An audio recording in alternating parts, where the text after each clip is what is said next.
အားလုံးပဲမင်္ဂလာပါဟလောဝါရှူး channel လေးကနေကြိုဆိုလိုက်ပါတယ်ဒီမှာတော့မနေ့ကကန်ခဲ့တဲ့ Real Madrid နဲ့ Vallecano ပွဲမှာ Real Madrid ကစားသမားတွေနဲ့ညီပြရဲ့ decision တွေပြီး Real Madrid ဆော့တဲ့ပုံစံတွေကိုဆွေးနွေးတော့မှာပဲဖြစ်ပါတယ် Real Madrid အတွက်အဝေးကွင်းမှာခက်ခဲတဲ့ပွဲတွေဖြစ်ခဲ့တဲ့ Real Madrid ကိုမြင်ခဲ့ရတဲ့သူတို့ဆော့တဲ့ပုံစံကဒ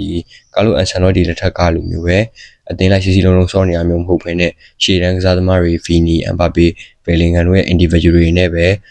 တက်ကြီးဆော့ကစားခဲ့ရတာမျိုးကိုမြင်တယ်ပြီးတော့ကွင်းလယ်အနေနဲ့လည်းအဲ့လောက်ထိ control လုပ်နိုင်တဲ့ကွင်းလယ်ကစားမှုပုံစံမျိုးကိုမမြင်ခဲ့ရဘူး Vinicius အနေနဲ့လည်းဒီနေ့တပွဲလုံးလိန်နဲ့ခောက်တယ်ပေါ့နော်ဒါပေမဲ့သူစီကဂိုးရောက်ဖို့အတွက်ဘောလုံးမထွက်လာဘူး chance create တွေမဖြစ်လာဘူးအဲ့လိုပဲ Bellingham ကလည်းကွင်းလယ်မှာလိန်နဲ့ခောက်တယ်လာပကစားတယ်ဒါပေမဲ့ဘောလုံးကပြက်သွားတယ်ပေါ့နော်ဒီဂိုးရမယ့်နေရာတွေစီကိုရောက်မလာဘူးအာရာဂူလာအနေနဲ့လည်းဂိုးကန်သွင်းချက်တွေရှိတယ်ဒါပေမဲ့လည်းဒီတပွဲလုံးမှာ Vinicius ရဲ့ဂိုးစီးရှေ့ကကန်ချက်နဲ့ဒီကော်နာကနေကျလာတဲ့ဘောလုံးကိုပဲပါဒီလက်ကစ်တဲ့တလုံးကလွဲလို့ရှိရင်ထိရောက်တဲ့ဂိုးပေါက်ချင်းချောင်းမှုမျိုးမရှိခဲ့ဘူး။ Mbappe အနေနဲ့လည်းသူဒီနေ့ပွဲမှာဘာမှကိုမလုပ်ပြနိုင်ခဲ့ဘူးပေါ့နော်။လုပ်ပြနိုင်မှုအတွက်လည်းသူ့စီကိုဘောလုံးကရောက်မလာဘူး။မင်းလည်းမှလည်းပြက်ရှင်ပြက်တယ်။ပြက်ရင် Vinicius စီမှာပြက်တယ်။ Vinicius ကလည်းတကူတော့ထိုးပေါင်းမှုတွေလုပ်တယ်ဆိုပေမဲ့လည်းပြန်ဘက်ခံစီကိုကြော်လဲဘောလုံးကဂိုးပေါက်ချင်းချောင်းနိုင်တဲ့အနေအထားကိုမရောက်ဘူးပေါ့နော်။ဒီ Mbappe အနေနဲ့ဒီ striker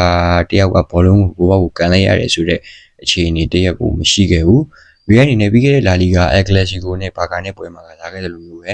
ဒီစနစ်ကြစူပွဲမှုကောင်းတဲ့ကစားပုံကိုလုံးဝမမြင်ခဲ့ရဘူး။မာရီယိုအနေနဲ့သူတို့နိုင်ရင်တဲ့ပုံတော့မပေါ်ဘူးလို့ဝေဖန်ရလောက်တဲ့အထိကိုစီလုံးလုံးမမြင်ခဲ့ရဘူး။ဒီ Mbappe အနေနဲ့လည်းတပွဲလုံးမှာသူထိချက်နည်းနည်းပဲရခဲ့တယ်ပြီးတော့ဒီဒုတိယပိုင်းမှာသူလာပလေးဟိုဘက်ရင်လိုက်ဒီဘက်ရင်လိုက်နဲ့တိုင်ဘက်ခံစစ်ကိုထိုးဖောက်တဲ့အလုံးကလွဲလို့ရှိရင်တပွဲလုံးဒီသူ့ရဲ့ကစားပုံကတိတတ်တာကိုပျောက်နေပေါ့နော်ဘောပွဲတပွဲလုံးမှာ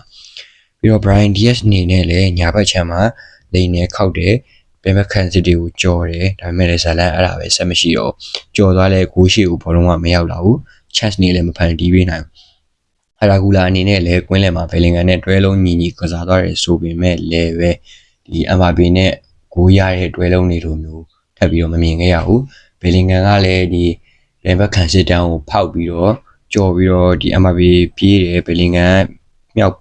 တင်ပေးလိုက်တယ်ပေါ့နော်အဲ့လိုဘောလုံးအနေထားတွေကိုမမြင်ခဲ့ရဘူးအဲ့တော့ကြည့်ရတာတော့အရသာရှိမနေဘူးပေါ့နော်အရင်ပွဲတွေတုန်းကလိုမျိုးပဲအဲ့တော့တိုက်စစ်ကလီဗာပူးနဲ့ပွဲတုန်းကလည်းဂိုးမရဘူးအခုပွဲလည်းဂိုးလုံးဝမရခဲ့ဘူးဂိုးပေါက်ကိုလုံးဝပျောက်နေတယ်လီဗာပူးနဲ့ပွဲမှာလည်း Mbappe အနေနဲ့ဂိုးပေါက်ကိုကန်သွင်းခြင်းတစ်ချိန်တော့မရှိခဲ့ဘူးဂိုးပေါက်တဲ့ကန်ချက်ကဒီနေ့ပွဲမှာလည်းပဲတစ်ချိန်ပဲကန်ခွင့်ရတယ်ဒါပေမဲ့ကန်ချက်ကဂိုးပေါက်မတည့်ဘူးဂိုးပေါက်ကိုတော်တော်ကြီးပျောက်နေတယ်လို့ပြောလို့ရတယ်ပေါ့နော်နောက်တန်းမှာကတော့ဒီ Asensio အနေနဲ့တော်တော်လေးကောင်းတယ်လို့ပြောလို့ရတယ်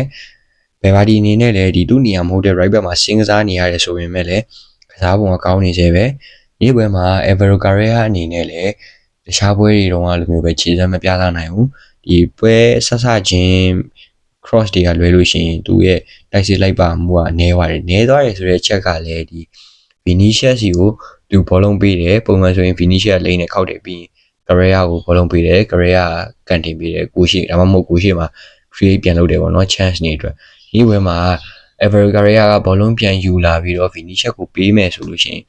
Vinicius စီရောက်သွားတယ် Vinicius တောက်လျှောက်ကိုဆွဲသွားပြီးတော့တယောက်ဆက်တယောက်ကန်တော့တာပဲဘောလုံးကသူ့စီကပြတ်တာပဲများတယ်ပေါ့နော်ဒါကြောင့်မလို့ဒီ Vinicius အနေနဲ့အများကြီးမလုပ်ပြနိုင်ခဲ့ဘူးပြီးတော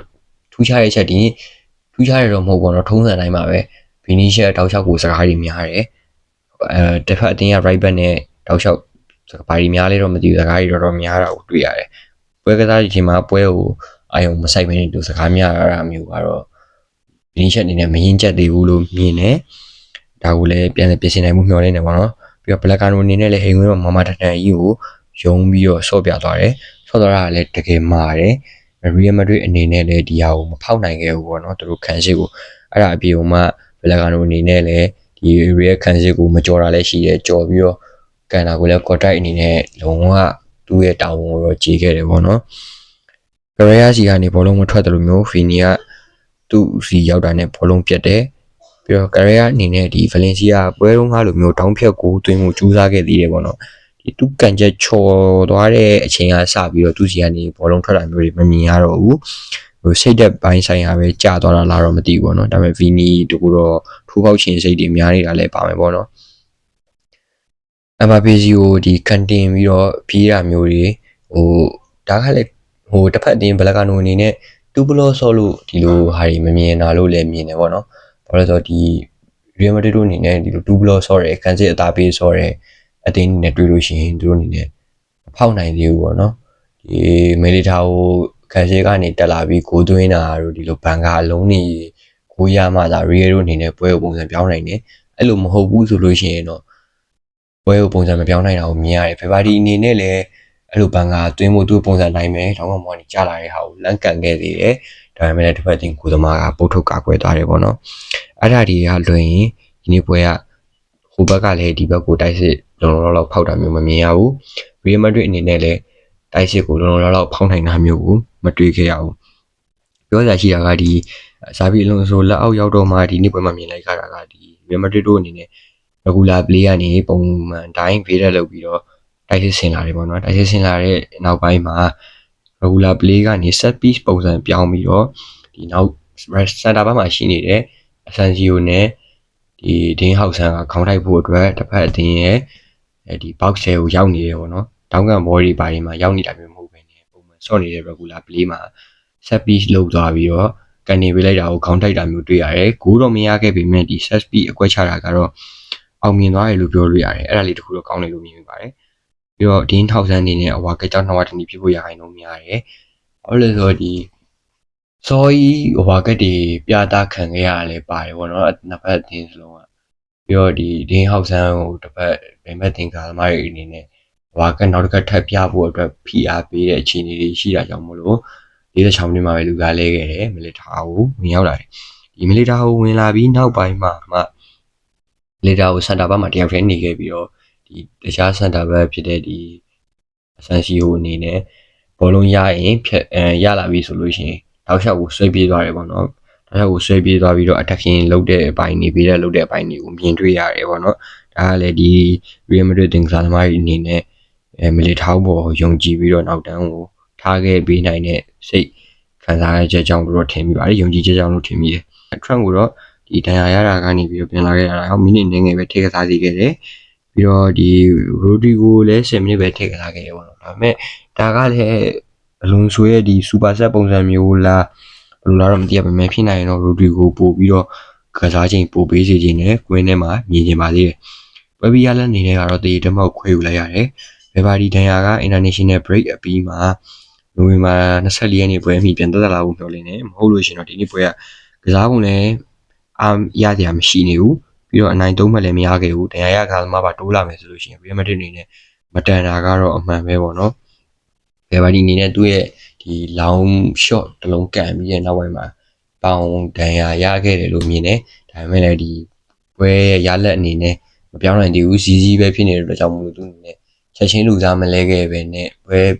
မိနစ်83မိနစ်ရောက်တော့မှလူစားလဲတာလို့မြင်မိတယ်Real fan တွေအတွက်ကတော့ဒီ international break ပြီးမှအချိန်တစ်ခုကြာထိ Real ပွဲတွေနဲ့ဝေးကွာနေဦးမယ်အဲ့ဒီဝေးမကွာခင်ဒီနောက်ဆုံးပွဲမှာဘယ်လကာနိုနဲ့ပွဲမှာ